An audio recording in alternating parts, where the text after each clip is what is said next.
Welcome back everyone to a board game review. Today we're going to be looking at the Lord of the Rings Anniversary Edition. Now this is a reprint of a 20-year-old game released by Fantasy Flight Games in which you take on the role of the Hobbits, in which you start from the Shire, work your way through Rivendell, Moria, Helm's Deep, Shields there, and finally Mordor to destroy the One Ring. Now this is a game for, it says 2 to 5 players, but you can play this game solo if you do solo two-handed. This game has no connections to the Peter Jackson trilogy. It's its own thing, it's its own artwork, its own style. So if we look inside the box, look at the components, the boards, setup, and how the game plays. So here we have Lord of the Rings, the board game, Anniversary Edition in its entirety. We have two nice big boards up here, the Master Board and the Conflict Board. Now the Master Board is the path Fellowship will travel in their quest to destroy the ring. We also have a corruption track down here. We start down here, and this where Sauron starts, or the Nazgul Rider starts. Throughout the game, certain effects will make him walk close towards us, and we go close towards him. Much like in the story, the more close we are to the ring, the more corrupt we get, and the more we are tempted to go towards Sauron. And when we get there, we've lost. There are ways to basically reverse our progress back down this track, but he can't be reversed. Standardly, the game starts on space 12, but I thought that's quite difficult, so space 15 is a lot easier. That's the easy mode. We've got a little dice up here. So just certain symbols on, the eye on there and certain effects. This basically lets your character roll certain ways towards the corruption. So if you roll to 2, you move 2 spaces, you're now closer to being corrupted by Sauron. We also have locations. We have Bag End, Rivendell, Moria, Lothlorien, Helm's Deep, Shield's Lair, and finally Mordor. Activity markers, we have one here. This tells us we start the game here. Now there are certain things to go through in each section. So these are sort of safe areas, these little paths. So Bag End, Rivendell, and Lothlorien haven't got their own board, they're safe areas. We follow a certain path, we'll get items, we'll do certain tests and checks, we go to the next area, go to Rivendell, get certain items, have a conflict in Moria, then we go to a safe place in Lothlorien, we get more items again, sort of gear up and ready for the journey ahead. Then we have 3 big epic conflicts, Helm's Deep, Shield's Lair, and Mordor. See, down here we have a conflict board ready up. This is Moria. Now the artwork here is absolutely fantastic. I love this. Gandalf battling the Balrog down there is so nice. It's just a smart looking game to see from a distance. We have the location name here. We have the event track along here. When you draw a certain event tile, you'll progress through the events, and these will go through the events of the story itself. So, Speak Fair and Enter, The Watcher in the Water, Stone in the Well, Trapped, Auto Attack, and Fly You Fools at the end. These act as sort of challenges, in what's basically, this one here says we've got to discard so many symbols, otherwise get a symbol here, means Sauron advances. Next one means we each player will discard a shield symbol, otherwise we roll the corruption dice, and so forth. If you get to the end, the conflict is over. Next up we have 3 activity tracks. We have Fleet's Exit of Moria, Battle Against the Balrog, and Quietly Advance through Moria. 3 separate paths and routes to take. Now, the one in the centre is the main board. See, it has a score down here, 10, 11, 12, up to 20. This is our score. We have activity markers here that tells which one's which for activities. We have certain symbols here too. We have a symbol of a hobbit with a little stick, a sword and axe symbol, and a shield symbol. Basically, we commit cards and do certain effects to advance our tracks along, getting to the end. As we advance, we collect rewards, such as runes, certain symbols. We'll get the ring token going this way. We'll also get some corruption going this way as well. And this path has lots of symbols down there for us to go on, and also an item we can collect. Here are my character cards. So I've got Frodo and Sam. Each has a different coloured background to indicate who they are. Yellow for Frodo, red for Sam. They both have abilities too, so unique to the characters as well. Over here we have runes. We have gold ones and regular ones. You collect runes throughout the game. They can be used to purchase Gandalf cards. 5 runes per card. These are sort of powerful effects that can help you out through the game, but they are limited, so be careful. These symbol tokens down here can be collected throughout the quest.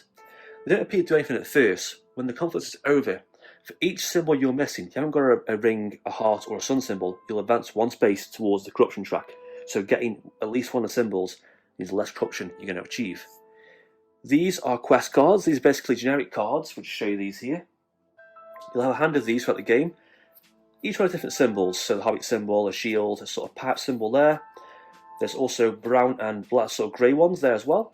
When you advance on a quest, you draw a certain tile, you'll advance, you can then commit 1 brown, 1 grey card. So for instance, if I drew the right tile and I advanced along this one, I can then also commit one of these. If I had a brown one too, I commit that as well. I commit that card, I can move an extra space.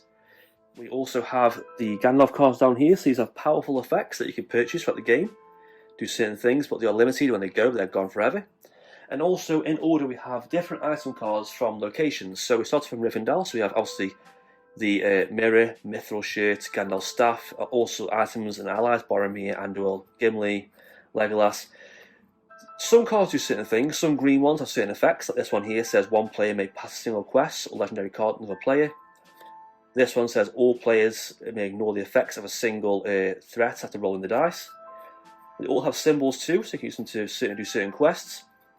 We go to Lothlorien, we get different things like Ballad of Galadriel, Lambeth's Bread, Vial of Galadriel. We go to obviously we go to Helm's Deep. We get like Theoden and Éomer. Then obviously go to Shield's Lair, we get Gorum and Faramir, and then last one, Honor the Dead, Gorn and Éowyn. So they do progress along as the game goes forward. The game is over whenever the chosen ring bearer is defeated from the game, or you can progress to the last space and destroy the ring.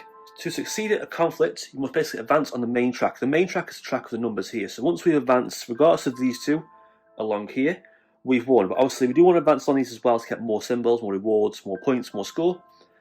How the gameplay works is we draw one of these random tiles down here. Each one has certain symbols that relate to the game effect on the board. So if I drew this one as the first character, and advance on that space down there. I then check my hand for any cards I had that matched, commit them to the quest. I've got one down there, I've got a grey one, and that'll do. So do an extra space, that's my turn over. Other effects do certain things. You'll have certain things that advance the event track, with certain events. You'll have certain ones that make Sauron move, roll a certain dice. Also, if you are struggling and you don't want to play cards, you can either draw 2 more cards from the deck to refresh your hand, get some more cards, help you out a little bit. Or you can also take your hobby back one space on the crushing track to help. It's obviously extremely handy because the more cards you have, the better choice you have of events on the quest. And obviously, the further away you are from Sauron, the better chance you have winning the game. The game also has 2 more conflict boards. We have Shelobb's Lair down here with some really nice artwork of Shelob attacking. And lastly, we have Mordor, which is one of my favourite artwork there. We've got Gollum in the corner sneaking up, and we have the Hobbits trying to destroy the ring. As you can see here, the track is very tedious, very long. There's 4 tracks along here. We have a way to lose it instantly. The ring is mine, Sauron wins. We've got to progress on this track to get to the end of Mount Doom. Once you advance to the end, you roll the threat dice. If you survive Sauron's grasp as control, you win. So for instance, if my Frodo was on 7 and Sauron was on space 10, I rolled this dice, I got a 0, I'd win. Got corrupted, ring is destroyed. If I rolled a 3 or higher though, I reach Sauron, the game is over. Brutally, we have lost at the last step. The game has a very attractive theme to it, playing as a hobbit to go on the epic quest from Middle-earth, sort of recreating events from the Lord of the Rings trilogy, but a sort of different twang to it. The thing of this game is, you aren't actually playing as Aragorn, Legolas or Gimli or Gandalf, you're playing as up to 5 hobbits. So you'll have Frodo, Sam, Merry, Pippin and Fatty Bogler. Those who don't read the books but know who he is. So it doesn't quite have that same feel because although it is great to go from the Shire to Moria and to Rivendell as the Hobbits, when you get to Helm's Deep, even Shelobb's Lair, you know the Hobbits weren't really there. Well, not all of them were anyway. So it just breaks that immersion a little bit and you're sort of using the allies like Aragorn and Legolas as disposable. You have them in your deck and they're instantly gone for an effect.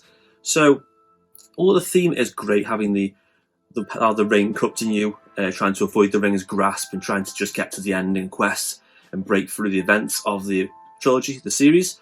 The theme is a little bit off here.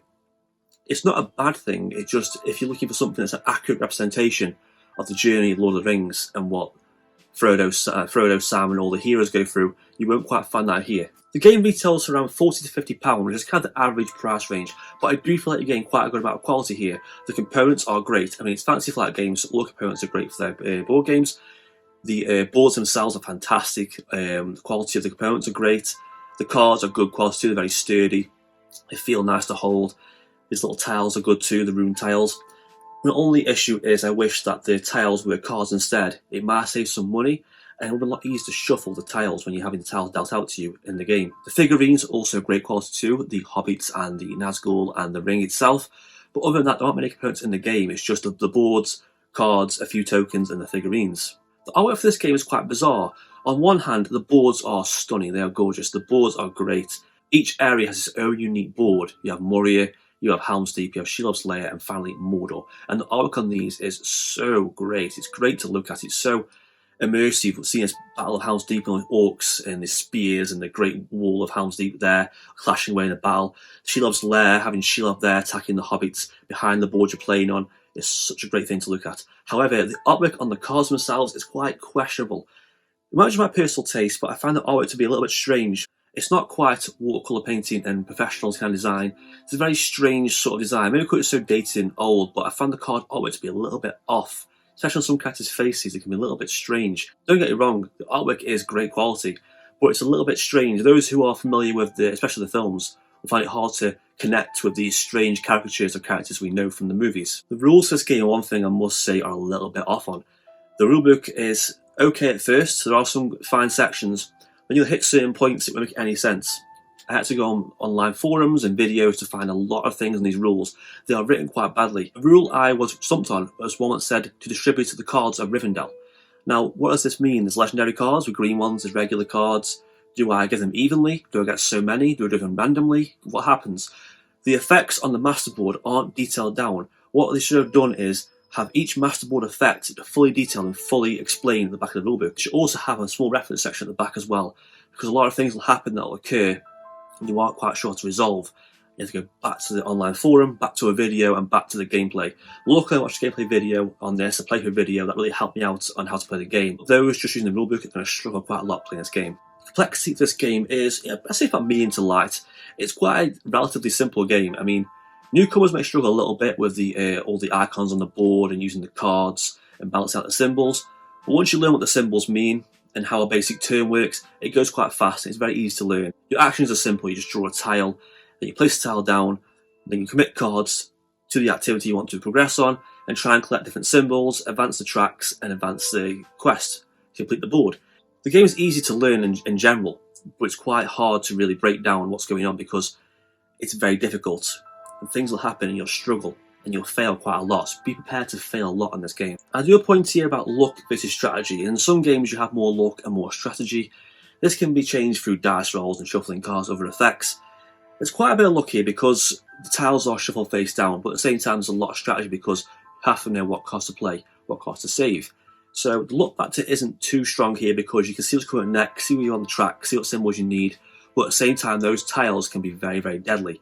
And advancing yourself along the production track can mean a quick game over for you and your friends. My next point normally is about interaction. And this is more relevant usually in competitive games, but in competitive games, interaction isn't quite there as high in this. You don't really do much with each other's cards and stuff. You can essentially at some resting points trade cards around and switch things over. But it is pretty much like every man for himself. Although the game does force you to work together, you are basically doing things for your own actions. You're advancing your own tracks. You basically get symbols for yourself. Eventually, at some point, you won't care if someone's got a heart or a ring symbol. You won't care if they get corrupt because you know you're going to basically beat them and you're going to win. But at the same time, if they get corrupt and they lose, the game's going to get really hard for you. So it's one of those games where the interaction's quite small, but it forces you to talk and plan and strategize with your friends around the board because you have to work together because the game, like I said, is very, very hard. So getting the right cards out, advance on the right tracks, make sure everyone's got the right symbols out next, make sure everyone's even on the tracks to get the most highest points and the highest score, using your items as less as you can to save them for the next round. The game setup time is quite quick. You put up the master board, the figures down, and then you basically shuffle the room tiles, get your starting cards, you're ready to go. Play about 5 minutes setup time. It's a really, really quick game setup, which means I do like games like this because some games that have like a mass setup time, that have so many tokens and cards and tiles and dice everywhere across the board, just kind of get a bit off-putting.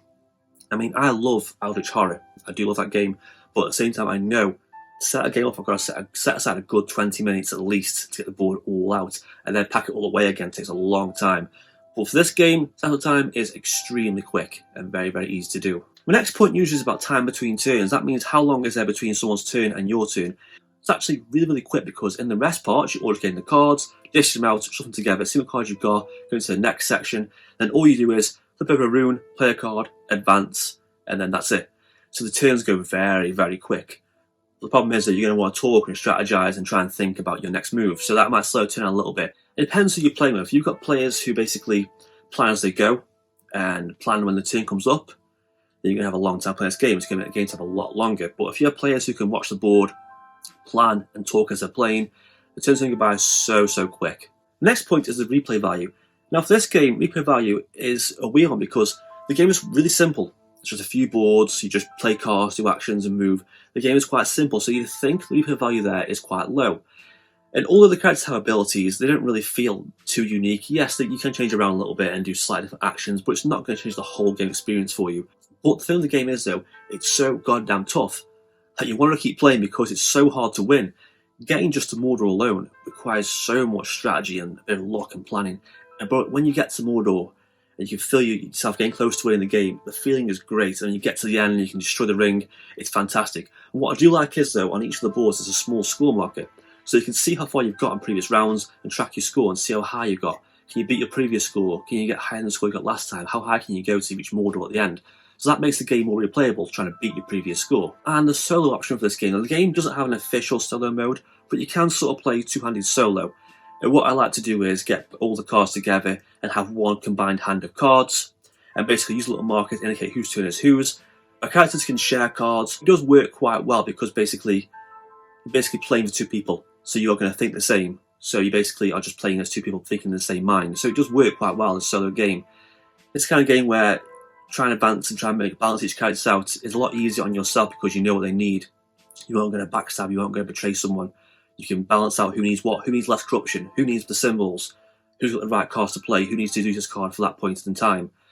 So for this game for solo, it's a good experience. It's not worth buying the game just for solo though. I wouldn't buy the game just for pure solo. It probably is good for a few friends, but it is there, unofficially, it is nice to play. So to summarise Lord of the Rings, the board game Anniversary Edition, this is quite a quirky, interesting, unique take on Lord of the Rings experience. Thematically it's strange, taking the Hobbits, going through the locations they would normally go through, like Shelob's Lair and Helm's Deep. But at the same time, it combines simplistic gameplay with real, complex, puzzling situations, and it requires players to work together, work as a team, and really band together to try and get through the locations next. Use the items carefully. As far as Lord of the Rings games goes in general, it is decent. If you can find a copy cheap, I recommend it. I wouldn't pay a lot of money for this game. I wouldn't go all out. It's not the best Lord of the Rings game you can get out there. It's not the best co-op game, but it's sort of medium to lightweight, fun Tolkien experience for players.